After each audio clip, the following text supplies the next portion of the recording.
রাধে রাধে বন্ধুরা, সুপ্রভাত সকলকে। কেমন আছো তোমরা সবাই? আমাদের গল্পকথার নতুন একটা ভিডিওতে তোমাদেরকে জানাই অনেক স্বাগত।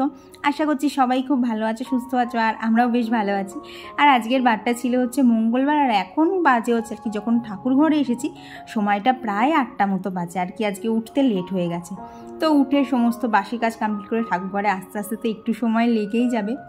আর কি বলো তো, সকালবেলা উঠে এই গোটা বাড়িটা ঝাঁট দেওয়া, রাস্তা ঝাঁট দেওয়া, জল দেওয়া, সমস্ত কিছু করতে কিন্তু আমার প্রায় আধ ঘন্টা মতো সময়, যদিও ধরো খুব স্পিডে করি তাহলে লাগে, আর যদি ধীরে সুস্থে করি তাহলে তো আরও একটু সময় বেশি লাগে। তো ওদিকে বাসি কাজ কমপ্লিট করে গোপালকে ঘুম থেকে তুলে এখন এখানে বানিয়ে নিলাম হচ্ছে গরম গরম 2 কাপ চা। তো কৌশিক যখন বাড়ি ছিল না, চা খাওয়া তো আমার এক প্রকার উঠেই গেছিলো, তো বাড়ি আসাতে আবার সেটা চালু হয়ে গেছে। তো চাটা খেয়ে নিলাম, নিয়ে না জানো তো আমি এখানে মানে রান্নার তোড়জোড় করছিলাম, কারণ ওর তো কথা ছিল ও বেরোবে, কিন্তু জানো তো শেষের দিকে ও আর বেরোয়নি, কারণ ওর হঠাৎ করে জ্বর এসে গেছে। কি বলো তো, যখন ও বেরোবে করছিল তখন অতটা জ্বর না, ও বলছিল জ্বর লাগছে, গা হাত পাটা ব্যথা করছে, একটুখানি শুই। তো ওই যে ও একটুখানি শুলো, তারপরেই না কোথার থেকে ওর প্রচুর জ্বর এসে গেছে।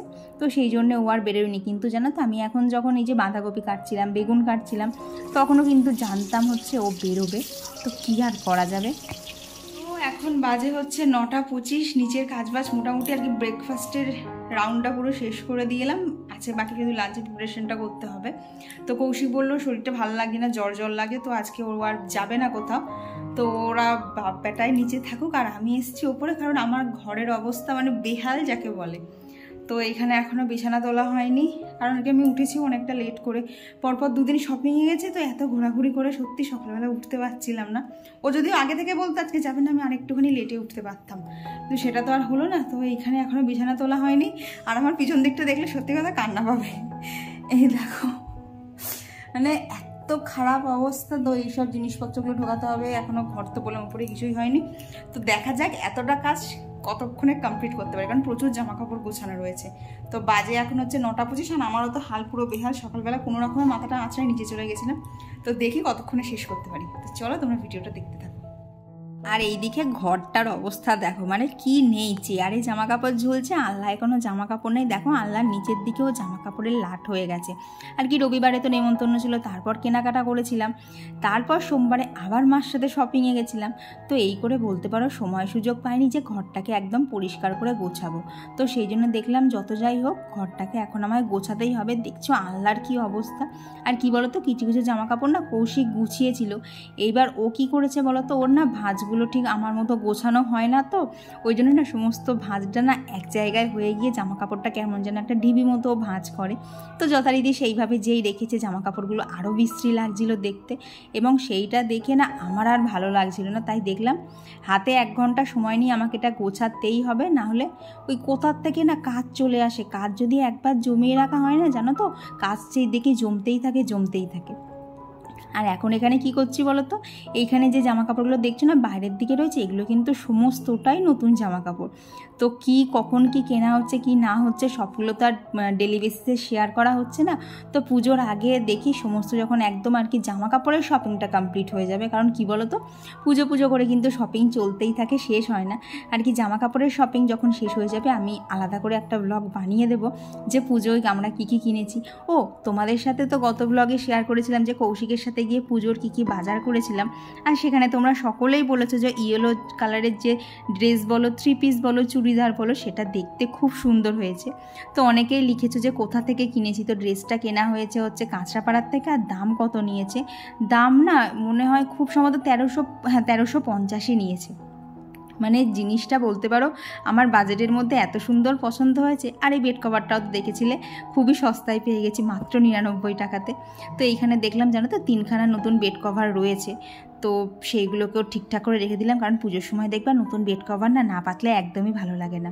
আর অনেকেই বলো যে কৌশিকের জামা আমি কিভাবে ভাঁজ করি সেটা দেখাতে, আর কি জামা বলতে শার্টগুলো, তো সেইগুলোই দেখাতে। তো দেখো এখানে প্রথমে যেহেতু এগুলোর প্রত্যেকটাই সুতির না, যখনই এইভাবে ভাঁজ করি না হাত দিয়ে চেপে করতে হয়, নাহলে না ভাঁজটা থেকে যায়। আর যেহেতু আমি এই বিছানার নিচে রেখে আয়রন করি, তাই আমাকে কিন্তু একটু চেপেই করতে হয়। তো দেখছি আয়রন করাটাও জানো তো শিখতে হবে। তো বলতে পারো না পারার কাজের মধ্যে না এই দুটোই কিন্তু এখন আছে, আর কি আয়রনটাও করতে পারি না আর শাড়িটাও পরতে পারি না। তো এইদিকে দেখো সমস্ত জামা কাপড়গুলো ঠিকঠাক করে গুছিয়ে নিয়েছি, দিয়ে এখন এইদিকে যে জামা কাপড়গুলো আর কি আগের দিন দেওয়া ছিল সেই জামা কাপড়গুলো এখন এখান থেকে তুলে নেব, নিয়ে এগুলোকে জায়গায় রাখবো, আর এদের জায়গায় আবার মানে যে জামা কাপড়গুলো এখন কোচালাম সেগুলো সমস্তটা রেখে দেবো। তো এইদিকে দেখতেই পাচ্ছ একা হাতে এইদিকে সমস্তটা কাজ, ক্যামেরা সেট করা, মাঝে মধ্যে কিন্তু আর কি বলবো ট্রাইপডটা কিন্তু বেঁকে বেঁকেও যাচ্ছে। কি বলো তো তাড়াহুড়ো করে কাজ করি তো মাঝে মধ্যে তো ট্রাইপডটাতে আমি নিজেই ধাক্কা খেয়ে যাই। তো এইদিকে দেখো ওই জামা কাপড়গুলো গুছিয়ে মানে কি ঢুকিয়ে দিলাম, দিয়ে এইদিকে এখন খাটটাকেও ঝেড়ে নিতে হবে, কারণ সকালবেলা থেকে খাটটা না সেইভাবে তো গোছানোই হয়নি। কারণ কি বলো তো ওই যে দেখলে না বিছানার তোষকটা পুরো তুলেছিলাম, আর কি বলো তো গোছানা খাটে না তোষকটা তুলতে গেলে এত বিশ্রী হয়ে যায় না, সেটা আরও বাজে লাগে দেখতে। আর জানো তো আমি এখন যখন ভয়েস দিচ্ছি প্রায় এখন 3:10-15 মতো বাজে, তোমাদের আজকের ভিডিওটা পেতে অনেকটা লেট হয়েছে, আর তোমরা ব্যাকগ্রাউন্ডে গানও শুনতে পাবে। আসলে কি বলো তো আজকে তো রাধাষ্টমী, অনেক জায়গাতেই অনুষ্ঠান হচ্ছে, তাই কিন্তু জোরে জোরেই মাইক বাজছে। আর বললাম না কৌশিকের জ্বর, তো আজকে ওর ভালোই জ্বর আছে। তো সকাল থেকে আর এই আর কি বলো তো ভিডিওর দিকে আর টাইম দেওয়ার না সময়ই পাইনি, মানে টাইম যে দেবো সেইভাবে কোনো ফাঁকা টাইমই পাইনি। তাই সমস্ত খাওয়া দাওয়া কমপ্লিট করেই আজকে ভয়েসটা দিচ্ছি। আর তোমরা তো জানোই আমি একটা কমিউনিটি পোস্টও করেছিলাম আজকে আমার ভিডিও দিতে লেট হবে। তো কী বলো তো সকাল থেকে না যতই কাজ করি এক সময় না আর সময় বের হয়ে ওঠেই না গো, এত চেষ্টা করলেও একটুখানি ফাঁকা সময় পাই না। তো দেখো এখন দুপুরবেলা যদিও বা ফাঁকা পেয়েছি, ব্যাকগ্রাউন্ডে মাইকের আওয়াজ তো জানি না কতটা কি শোনা যাচ্ছে, তবে জানো তো আমার কানে ভালোই আসছে গানগুলো। তো এইদিকে দেখো আমার আর কি ঘরটরগুলো একদম পরিষ্কার ঝকঝকে করা হয়ে গেছে, এখন ঝাঁটটা দিলেই কমপ্লিট হয়ে যাবে। আর কি সকালে আগেই নিচে চলে গেছিলাম, আর কি জানতাম তো বেরোবে, তো ওপরটা ঝাঁটও দেওয়া হয়নি। তো এখন ঘরটা সুন্দর করে ঝাঁট দিয়ে নিচ্ছি, না হলে পরে যখন আমি মুছতে যাব তখন হবে আমার অসুবিধা। একবার করে নেতা জলের মধ্যে দিলেই কিন্তু সেটা পুরো কালো হয়ে যাবে। তো এইদিকে ঘরটাও ঝাঁট দেওয়া হয়ে গেছে, এখন এই গাছপালাগুলোকে একটু জল দিয়ে দিচ্ছি। জল কি বলো তো ওই গোড়ায় জল দিচ্ছি না, ওদেরকে একটুখানি স্নান করিয়ে দিচ্ছি। আর দেখো হ্যাঙ্গিং টবের গাছটা কি সুন্দর হয়েছে না, জানো তো মারগুলো তো দেখতে আরও ভীষণ সুন্দর। তো জানি না কবে মার মতো করতে পারবো। আর মার স্পাইডার প্ল্যান্টটা দাঁড়াও তোমাদেরকে নেক্সট দিন দেখাবো, এত সুন্দর দেখতে না, মানে দেখলেই মনে হবে নিয়ে চলে আসি। আর জানো তো এদিকে দেখলাম বেশ কিছু গাছের পাতা শুকিয়ে গেছে, আর কি একদম নিচের দিকের পাতা, ওগুলো তো 2-1টা তো বাদ দিয়ে দিতেই হবে। তো দেখো ওই দিকের গাছেরও কিছু ছিল সেগুলো কাটিং করে দিলাম, আর এই দিকের গাছেও কিন্তু বেশ কিছুটা হয়েছে, তো সেগুলোকেও না কাটিং করে দিচ্ছি। আর জানো তো এই গাছটা তো তোমাদেরকে বলেছিলাম যে আমি অতিরিক্ত জল দিয়ে ফেলেছি গাছের আর কি শেকড়গুলো প্রায় পচা পচা হয়ে গেছিলো, তো সেইখান থেকে গাছটাকে না বাঁচানোর চেষ্টা করছি। জানি না কতটা কি সাকসেস পাবো, তবে ওই যে মনের বিশ্বাসের সাথে চলছি। তো এই যে সমস্ত কাজ কমপ্লিট হয়ে গেছে, এখন নিজের স্কিন কেয়ারটা আর কি সেটাও সকালবেলা করিনি, কারণ এই যে ঘর ফর ঝাঁট দেবো তার কি বলতো ফ্যানটা অফ থাকে তো ঘেমে গিয়ে সমস্ত ক্রিম উঠে যায়। এই যে বাজে হচ্ছে একদম কাটায় 9:25 থেকে শুরু করেছিলাম, 10:25 পাক্কা 1 ঘন্টা লাগলো সমস্ত ঘরটা পরিষ্কার করতে। তো এখন দেখো ঘরটা চারিদিকে কোথাও আর অগোছালো নেই, মানে এটা কেন বলো তো আরও করতে এলাম, কারণ সারাদিন কাজের পর এসে যদি দেখি ঘরের মধ্যে আমার ওই রকম অবস্থা না, আমার মাথাটা এমনিই গরম হয়ে যাবে, আমার আর কিচ্ছু ভালো লাগবে না। তো দেখলাম দেরি করে যতক্ষণ উঠেছি একটু স্পিডে কাজ করতে হবে, সমস্ত কাজ টাইমের মধ্যে কমপ্লিট হয়ে যাবে। তো এখন আর বেশি কথা বলবো না, এখন যেতে হবে রান্নার ওখানে, কারণ আমার পিসি চলে আসবে, তার মধ্যে আমার বাসনগুলো বার করতে হবে। তো চলো এখন ঝটপট নিচে যাওয়া যাক। আর এই যে নিচে চলে এসেছি, এসে এখন তাড়াতাড়ি করে রান্নাগুলো স্টার্ট করে দেবো। আর সত্যি কথা বলতে কী বলো তো কৌশিক ওইভাবে শুয়ে আছে, তো আমার একদম রান্নার ইচ্ছাই নেই, ভালোই লাগছে না, মনে হচ্ছে কতক্ষণে ও আবার হাঁটাচলা করবে। আর কি ও আমার থেকে এতটাই চটপটে, মানে আমি তো তোমরা বললো চটপটে কতটা কি আমি জানি না, তবে কৌশিক কিন্তু আমার থেকে অনেকটাই বেশি চটপটে। আর সেই মানুষ যদি শুয়ে পড়ে থাকে ভালো লাগে বলো তো। তো এইখানে না বাপির সাথে সাথে ওর জন্য একটা ডিম সেদ্ধ দিলাম, মানে কী বলো তো ও না ডিম সেদ্ধ দুধ একদম না খেতে চায় না, ওই জোর জবরদস্তি করে খেতে হয়। মানে রাত্রিরে যেদিনকে ওকে দুধ দেবো না, ওকে আমি এরকম করে বলি যে তুমি আগে দুধটা খাও, নাহলে রাত্রে আমি খাবোই না, বলতে পারো সেই সবের চাপে পড়েই ও খেয়ে নেয়, নাহলে এইসব জিনিসপত্র না একটুও খায় না। তো যাই হোক আজকে জোর জবরদস্তি আর কি বাপিই জোর করে ওকে খাইয়েছে, নাহলে তো খাবো না করছিল। তো এদিকে দেখো ইলিশ মাছের মাথা দিয়ে কিন্তু আমার বাঁধাকপিটা করা হয়ে গেছে। আর কি গতদিন যে ইলিশ মাছটা আনা হয়েছিল না তারই মাথাগুলো রেখে দিয়েছিলাম, তো সেটাতে আজকে ইলিশ মাছটা এই মানে বাঁধাকপিটা করে নিলাম। আর ওদিকে করবো আজকে সরপুঁটি মাছের ঝোল, আলু আর কাঁচকলা দিয়ে। তো মাছ ভাজার ফাঁকে ফাঁকে এসে কিন্তু এখানে শাকটাকেও কেটে নিচ্ছি, কারণ এতটা শাক একবারে তো খাওয়া যাবে না।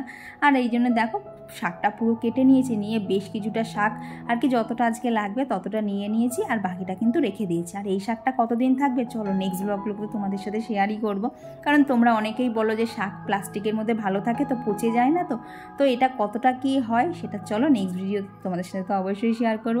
আর এখন আগে মাছের ঝোলটা করে নেই, কারণ বললাম না উপরে ঘরটা পরিষ্কার করতে গেছিলাম, তো নিচে আস্তে আস্তে কিন্তু প্রায় দেরি হয়ে গেছে। আর এখন সমস্তটা রান্না করতে হবে, নাহলে আবার পিসি চলে আসবে, বাসন দিতে পারবো না। এবার কি বলো তো, দিতে পারবো না বলে অসুবিধার কিছু নেই, ওই শেষের বাসনগুলো আবার আমাকে মাজতে হবে, মানে যে জন্যে আমার পিসিকে রাখা সেই উদ্দেশ্যটাই আমার সফল হবে না। সেই কড়া, তারপরে গ্যাসের ঝিকটিক এগুলোই আমাকে মাজতে হবে। আর এদিকে দেখো তাড়াহুড়ো করতে গিয়ে না গ্যাসে আর কি ভাতের ফ্যান পড়ে, দেখেছো হাঁড়ির নিচে কীরকম একটা গোল চাকা হয়ে গেছে, আর নিচটাতে তো পুরো ফ্যান মাখামাখি হয়ে গেছিলো। এইটাই হয় গো, যখন না তাড়াতাড়ি করতে যাই তখন আমার কাজে গন্ডগোল হয়েই যায়। কিন্তু কি বলো তো, এক সময় হাতে সময়টা এতটাই অল্প থাকে, কিছু করার থাকে না। তো বললাম না ফ্যান পড়ে গেছিলো, দেখো সমস্ত বাসন বার করে কিন্তু আবার ওইগুলোকে ধুতে হয়েছে, কারণ সবগুলো তো ভাতের ফ্যান লেগে গেছে। দিয়ে এখন আবার এই জায়গাটা মুছে বাসনগুলোকে এখানে সুন্দর করে গুছিয়ে রাখছি। তো চলো অনেক বক বক করে ফেলেছি, এবার তোমাদের সাথে বেশ কিছু কমেন্ট শেয়ার করি। তো আমার কতদিনের ব্লগে সঙ্গীতা ভাস্কর দিদিভাই লিখেছিল যে দিদির কিছু প্রবলেম থাকার কারণে দিদি কয়েকদিন আমার ভিডিও দেখতে পারেনি, আর খুব মিস করেছে আমার ভিডিও। তবে দিদিভাই জানো তো, তুমি যে নিজেকে তোমার প্রবলেম থেকে সামলে নিতে পেরেছো, অনেকটা নিজে স্টেবল হয়ে গেছো, সেটা শুনে আমার খুব ভালো লেগেছে। তো এইভাবেই তুমি আমার পাশে দেখো, কারণ তুমি প্রত্যেক দিন খুব সুন্দর সুন্দর কমেন্ট করো, আর সেগুলো আমার ভীষণ ভালো লাগে। আর এইদিকে দেখো আমার রান্নাবান্না কিন্তু সমস্তটাই কমপ্লিট হয়ে গেছে। এখন এই যে রান্নার পরে যে রান্নাঘর ক্লিন করা, এদিকে টেবিলটা ক্লিন করা, এইগুলোই এখন করে নেবো। আর কী বলো তো, তোমরা তো জানোই সমস্ত জিনিসপত্রই কিন্তু আমার এই টেবিলটার মধ্যেই থাকে, কারণ রান্নাঘরটা আমার অতিরিক্ত ছোট। তাই বলতে পারো রান্নাবান্নার পর সমস্তটা আর কি গুছিয়ে নেওয়ার পর যখন দেখি আশপাশটা একদম পরিষ্কার, তখন বলতে পারো মনটা না একটুখানি শান্তি পায়। তো এখন ওপরে চলে এসেছি, আর আজকেও তো প্রচণ্ড রোদ ছিল, তাই জন্য এখন কি বলো তো, ওই যে গাছে কিন্তু আমি জল দিই না, ওই যখন মাটি শুকনো থাকে তখনই গাছে জল দিই, কিন্তু গাছগুলোকে ক্রমাগত স্নান করিয়ে যাই। নাহলে বলো তো আমাদের মানুষেরই কি কষ্ট হয়, গাছগুলো কেন কষ্ট পাবে না। তো গাছগুলোতে না একটুখানি ওপর থেকে জল স্প্রে করে দিয়েছিলাম, দিয়ে এই গাছগুলোকে সব এখন নিচে নামিয়ে দিলাম। তো ওপরের এখন কাজ বলতে শুধু আর ঘরটা মোছাই রয়েছে। চলো ঘরটা মুছতে মুছতে তোমাদের সাথে আরও বেশ কিছু কমেন্ট শেয়ার করে নিই। তো আর আমার গতদিনের ভিডিওতে কমেন্ট করেছিল হচ্ছে পায়েল দিদিভাই, ববিত্রা রুদ্র, সম্পুর হিজিবিজি, Nilima Debnath, Soma Chakraborty Biswas, Sangeeta Karmakar, Pampi Pal, Iva's daily routine, Pushpa Joyshree vlog, Inaya lifestyle, Mitali Nandi, লোপামুদ্রাদি, Monika Das, Soma's daily vlogs, Agomoni Pal, Shyama Banerjee, Joyshree Biswas, Puja Halder, Sujit Piya, Ishita Chatterjee, Mou lifestyle, Mou Biswas. তো এই যে কাজবাজ সমস্ত কিছু কমপ্লিট হলো, আর বাজে এখন হচ্ছে 1:45। মানে কী যে ফুল স্পিডে কাজ করেছে, তারপরে গিয়ে আজকের কাজগুলো সমস্ত শেষ হলো। মানে ব্যাপারটা কী হয়ে বলো তো, শরীর বলে ঘুমো আর কাজ বলে না ঘুমোতে হবে না, আগে কাজ কর। তো যাই হোক সমস্ত কিছু যে টাইমের মধ্যে ম্যানেজ করতে পেরেছি এটাই আমার কাছে অনেক। তো এখন আমার মেন কাজ যেটা আছে সেটা হচ্ছে, আজকে কী বার, আজকে হচ্ছে মঙ্গলবার। আজকে তোমরা যে ভিডিওটা দেখেছো সেই ভিডিওটার এখন ভয়েস দেবো, তো তারপর স্নান করে পুজো দেবো। তো এখনও প্রায় আধা ঘন্টা 40 মিনিটের কাজ আছে, তো চলো আবার পরে দেখা হচ্ছে। আর জানো তো ঘরটার মুছে সমস্ত কাজই তো কমপ্লিট হয়ে গেছিলো, তো কি মনে করলাম যে সারাদিনে সবই তো করলাম, নিজের স্কিন কেয়ারটাই বা কেন করবো না। তো সেটাও দেখলাম লাগবে তো মোটে 10টা মিনিট, তো স্কিন কেয়ারটাও করে নেই, কারণ সামনেই তো পুজো, নিজেকে তো একটু মনুষ্য সমাজে বেরোনোর মতো করে রাখতে হবে। কারণ এই খাটাখাটনির চাপে মাঝে মধ্যে স্কিন কেয়ার গ্যাপও পড়ে যায়, আর মুখে তো ট্যান পড়তে আর কোনো বাকি থাকে না। তো সেই জন্য দেখো একটা ফেস প্যাক বানিয়ে নিয়ে সেটাই এখন গলায় আর মুখে অ্যাপ্লাই করে নিচ্ছি। বেশিক্ষণ না গো, এই 10 মিনিট মতো রাখলেই কিন্তু এটা হয়ে যায়। চলো আবার পরে দেখা হচ্ছে। তো এরপর পুজো টুজো দেওয়াও কমপ্লিট হয়ে গেছিলো, এখন একদম দুপুরবেলা খাবার টেবিলে চলে এসেছি। তো আজকে রান্নার একদমই সিম্পল ছিল। আর জানো তো এরপর আর ভিডিও করা হয়নি, কৌশিকের প্রচণ্ড জ্বর এসে গেছিলো, তো সন্ধ্যেবেলা একটুখানি ওষুধ আনতে বেরিয়েছিলাম, তো সেইখান থেকে একটুখানি চপ নিয়ে এসেছিলাম, আর সাথে না একটু মুড়ি চানাচুরও মেখে নিয়েছিলাম। তো এইটাই ছিল আজকের আমাদের সন্ধ্যের টিফিন। বাজে হচ্ছে এখন 11টা 10, মাঝখানে না আর কোনো ভিডিও শ্যুট করতে পারিনি, কারণ কৌশিকের সন্ধ্যে থেকে জ্বর, তো মাঝখানে ওষুধ আনতে গেছিলাম। তারপর ও তো সেই খাবে না করছে, জোর জবরদস্তি করে দুধ খাওয়ানো হয়েছে। তো তো এইসবই সন্ধ্যে থেকে করছিলাম, এখন তো দেখলাই কটা বাজে। তো চলো আজকের ভিডিওটা এখানেই রাখছি। ভিডিওটা ভালো লেগে থাকলে অবশ্যই একটা লাইক করে দিও, আর কেমন লাগলো কমেন্টে কিন্তু অবশ্যই জানিও। চলো আজকের জন্য টাটা, দেখা হচ্ছে খুব তাড়াতাড়ি পরবর্তী ব্লগে। ততক্ষণ তোমরা সবাই খুব ভালো থেকো আর সুস্থ থেকো।